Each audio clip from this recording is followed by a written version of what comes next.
আসসালামু আলাইকুম। হ্যালো দর্শক, welcome back to my channel. আশা করি আল্লাহর অশেষ রহমতে যে যেখানেই আছেন সুস্থ এবং সুন্দর আছেন। আপনাদের জন্য আমার আজকের আয়োজন রমজান স্পেশাল বেসন রেসিপি, যেটা আপনারা আগে থেকেই করে তৈরি করে সংরক্ষণ করতে পারবেন। আর এই বেসনটা তৈরি করে নেওয়ার পর অনেকদিন কিভাবে ভালো থাকবে, এর মধ্যে কোনো রকম পোকা কীড়া কিংবা দুর্গন্ধ হবে না, সেই টিপসগুলো আমি ভিডিওতে শেয়ার করব। আশা করি আমার আজকের এই রেসিপিটি আপনাদের ভালো লাগবে। চলুন তাহলে দেখে নিই রেসিপিটি পুরো প্রস্তুত প্রণালী। এখন আমি তৈরি করে দেখাবো বেসন।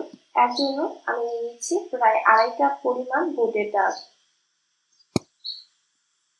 2.5 কাপ বুটের ডাল দেওয়া হয়ে গেলে এর মধ্যে আমি দিয়ে দিব 1/2 কাপ পরিমাণ মসুরের ডাল। এখন একসাথে মিশিয়ে নিচ্ছি।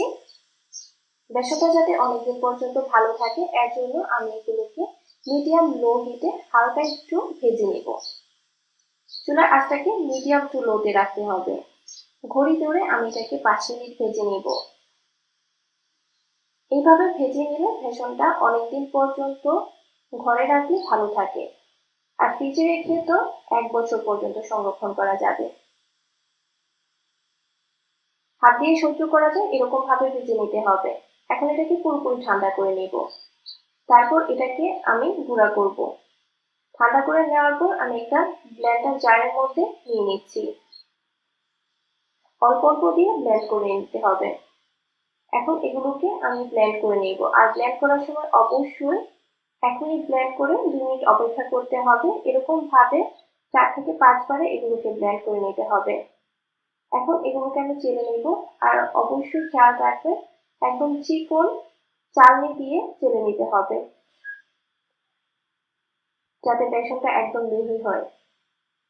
অবশিষ্ট অংশটাকে ফেলে দিব না, আবার ব্লেন্ড করে নেব। একইভাবে আমি সম্পূর্ণটা ব্লেন্ড করে নিয়েছি। আর দেখুন বেসনটা কতটা পারফেক্ট হয়েছে।